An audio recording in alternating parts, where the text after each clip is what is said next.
How to help someone who self-injures. Self-injuring, also called self-harm, self-mutilation, or cutting, is the intentional act to injure oneself as a way of coping with immense sadness, anger, or frustration. Self-injuring does not usually indicate a suicidal desire, but can be a cry for help. You can best help someone who self-injures by understanding his situation and supporting his recovery journey. Part 1: Recognizing self-injuring. 1. Trust your instincts. If you begin to have suspicions that someone you know is causing harm to himself, don't ignore those suspicions. Rely on your history with the individual and your own ability to read people to determine whether something is going on. Think about whether your friend may be trying to manage or reduce severe anxiety and distress and provide an immediate sense of relief. Provide a distraction from painful emotions through feeling physical pain. Have a sense of control over his body, feelings, or life, particularly if he is a perfectionist. Feel anything at all. Sometimes, self-injurers feel so emotionally empty and numb that seeing their own blood helps them feel alive. Express unbearable feelings in an external way and communicate distress and emotional pain to the outside world. Punish himself for his perceived faults. Have physical signs and scars to show for his emotional pain. 2. Watch for signs of self-injury. Self-injuring is usually done to the arms, legs, or torso, as these are the most easily hidden areas. If you are watchful, however, you may be able to catch a glimpse of injured areas. You should be respectful, however, and not spy on someone to try to see parts of his body that he keeps hidden. It would be better to just come out and ask him if he is self-injuring. Some signs that a friend or loved one is self-injuring may include unexplained injuries or scars. Covering up constantly, even when the weather or situation calls for other clothing choices. Claims of frequent accidents, to explain injuries or scars. Bloodstains appearing on clothing, tissues, or other places. Mood or behavior changes such as isolating or seeming irritable or depressed. Long periods of silence. 3. Consider the various methods of self-injury. While the specific means of self-injury can vary, self-injurers often use one or more of the following methods. Cutting or making scratches on the skin. Burning the skin with lit matches, cigarettes, or hot objects. Carving words or symbols into the skin. Piercing the skin with sharp objects. Breaking bones, hitting or punching themselves, or head banging. Biting themselves. Pulling their own out hair, trichotillomania. Picking at scabs or interfering with wound healing. Drinking something poisonous, such as bleach or detergent. 4. Try to understand self-injury. Learning about self-injury can help you understand why it occurs, how to relate to the self-injurer, and how to compassionately support him in getting help to stop this behavior.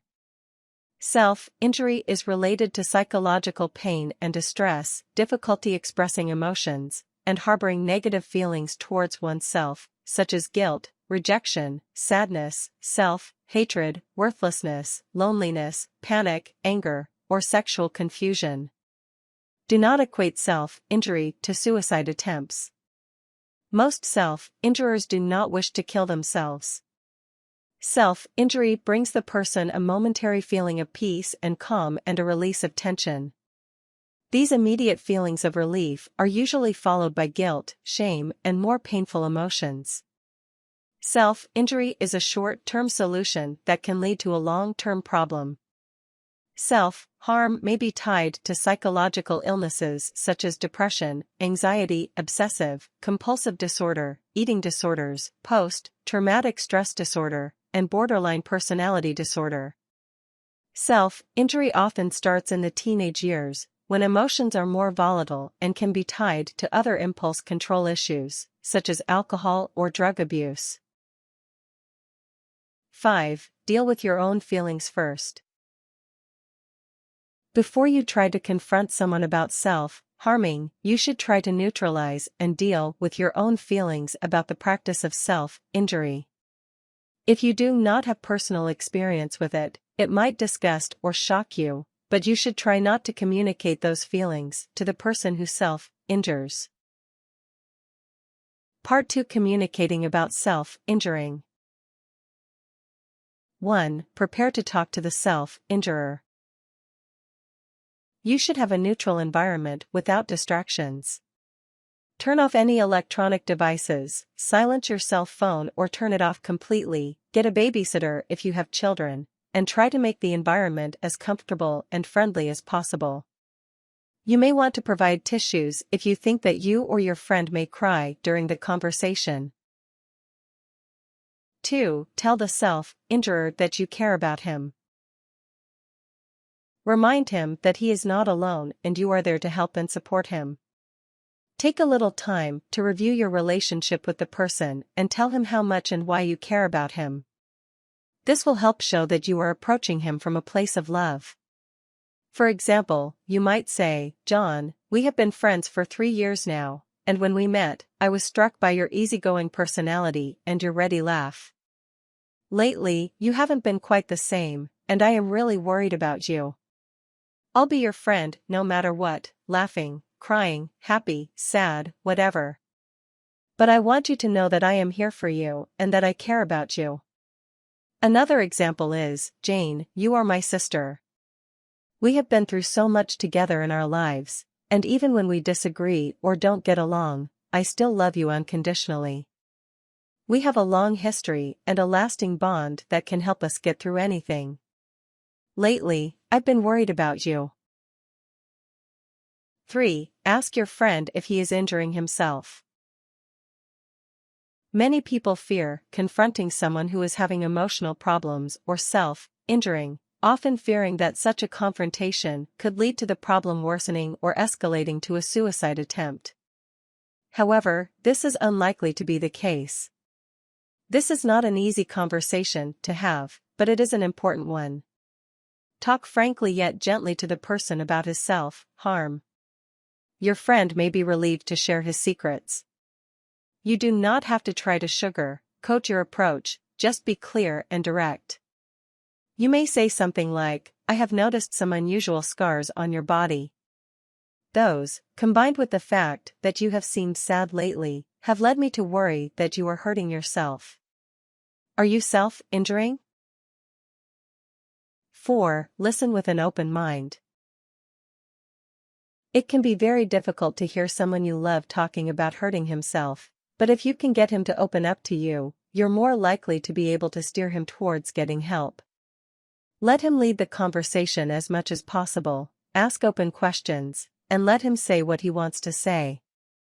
Try to get the person to focus on the feelings rather than the cutting itself. 5. Show empathy in your conversation.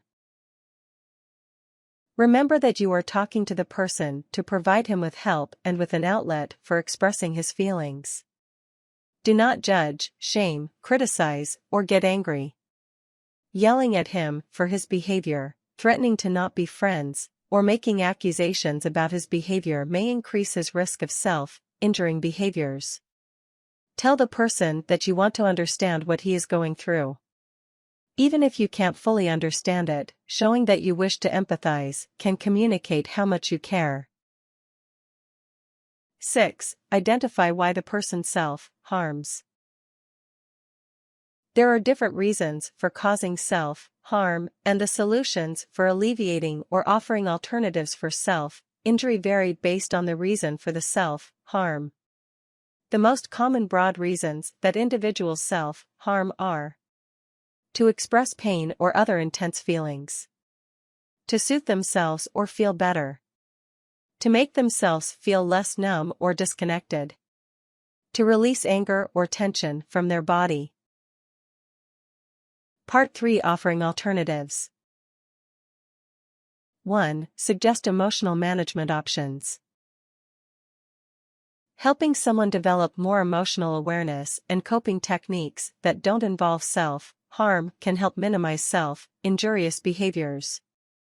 This could be something as simple as maintaining a journal that is dedicated to expressing and processing emotions, or something more complex, like going to psychotherapy sessions to learn about processing emotions.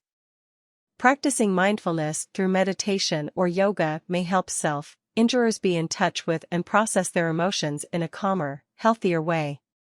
Additionally, the discipline and strength required to achieve advanced yoga positions may help some people experience a release similar to that felt during self-injury.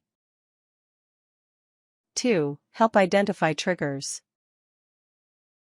The self-injurer likely has specific triggers, events, situations, or emotions that cause him to feel the need to self-harm. If he becomes aware of those triggers, he can develop more strategies for coping, avoiding the triggers, or making the conscious choice to engage in an alternate activity. It may help if you talk to the person who is practicing self-harm about your own emotional triggers and how you deal with them without injuring yourself. Be sure to approach such a conversation from a position of caring and offering alternatives, not judging or dividing yourself from him. 3. Offer alternatives to self-harm. Based on the reason that the person self-harms, you can offer some alternative strategies for dealing with the feelings. Not every alternative will work for every person, but suggesting some specific alternatives to try may help your friend find something that works for him. Someone who self-harms to deal with emotions may feel a similar release through moderate to vigorous exercise, making loud noises, destroying something, such as ripping paper or breaking sticks in half, writing poetry or songs, or writing in a journal. Someone who self-harms to calm down may be able to substitute the self-harm with self-care in the form of luxurious baths, massages, spending time with beloved pets, or cuddling in a soft, warm blanket. Someone who self-harms from a feeling of numbness may be able to reach out to friends to feel more connected. He may also be able to feel less numb by replacing the self-injury with less harmful behaviors such as eating foods with very intense flavors, holding an ice cube tightly until it melts, or even taking a cold shower. Part 4. Finding help. 1. Don't keep the secret. Particularly if you and the self-injurer are both teenagers, you should encourage your friend to talk to his parents, a teacher, a school counselor, or another trusted adult about his self-injury. Tell him that you will go with him if he is afraid to go by himself. Do not promise to keep this a secret. Keeping quiet enables your friend and gives him permission to keep injuring himself. Tell someone trustworthy yourself if necessary. Be honest with your friend and tell him whom you will be telling. Choose wisely and tell someone who will maintain confidentiality and act in a professional manner to get your friend the help he needs. Prepare for anger. Your friend might be ashamed or embarrassed and not want anyone to know. Let your friend know you care about him. You might be afraid of betraying your friend's confidence and losing a friend, but your friend needs professional help and his health and safety is the most important factor. Most friends will understand your decision in time. Do not give in to threats of further self-harm. Your friend may be angry and threaten to hurt himself further if you say you want to tell someone about his behavior. Remember that you are not to blame and the only person that has control over his injuries is the self-injurer himself. 2. Get medical help for the self-injurer. While there is no specific diagnostic test for self-injury, you can encourage your friend to see a physician or mental health practitioner who can evaluate, diagnose, and create a treatment plan. Hospitalization may be required for severe, short-term crises. Some self-inflicted wounds may require medical treatment. Extensive scarring may be able to be covered or reduced with cosmetic surgery. 3. Help your friend find emotional help. counseling, or psychotherapy can help your friend identify and manage underlying issues resulting in self-injuring behaviors. There are several types of therapy that can be helpful, such as cognitive behavioral therapy. This helps identify negative beliefs and behaviors and replace them with healthy, positive coping strategies. People create plans to better identify and react to their triggers, tolerate distress, and identify safe people and places to go to when they have the urge to self-injure. Psychodynamic psychotherapy. This focuses on identifying past experiences, traumatic memories, or interpersonal issues to get at the root of emotional problems. Mindfulness-based therapies. These help individuals learn to live in the present and understand intentions, to reduce anxiety and depression, and improve general well-being. Family therapy. This is a group-based therapy which may be recommended in some cases, particularly for young individuals who self-injure. 4. Be a source of support. Remember to treat your friend the same way that you did before you knew he was self-injuring. Continue to spend time together doing things that you both like to do. In addition to continuing to be a good friend, you may offer to be an emergency contact if your friend has an urge to self-injure, or take him to medical appointments or clinics as necessary. Become an exercise buddy. Physical activity and relaxation techniques can help with anxiety, depression, and general wellness. Plus, you'll have fun together. Encourage expansion of social networks. Many people who self-injure feel lonely, isolated, and disconnected. 5. Support your loved one in taking medications. Anti-anxiety, anti-depressive, or anti-psychotic medication may be prescribed by the physician or psychiatrist treating the person who self-injures. Some people associate taking such medications with feelings of shame or failure. This can be counteracted by your loving support. Be sure to encourage your friend to stay on his medication and to embrace a more positive life after self-injury. 6. Take care of yourself, too. You can spend a lot of energy on helping someone who self-harms. You may be worried, confused, shocked, conflicted, sad, and angered. These feelings are normal and can be draining. Take time to be good to yourself and enjoy your hobbies. Get enough rest and exercise. See a counselor to cope with your feelings, too. Remember, you are not responsible for your friend's actions. You cannot make your friend stop hurting himself. You can only play a supporting role in his journey to healing. Warnings. Self-injury is a symptom, not a diagnosis. Do not try to diagnose a friend or loved one. Encourage him to seek professional help. Do not hesitate to call emergency services if a wound or injury is life-threatening. Self-injuring behaviors may cause more harm than intended, resulting in complications or even death. Remember that it's a very sensitive subject. You must try to handle this situation with maturity and with an intention to help.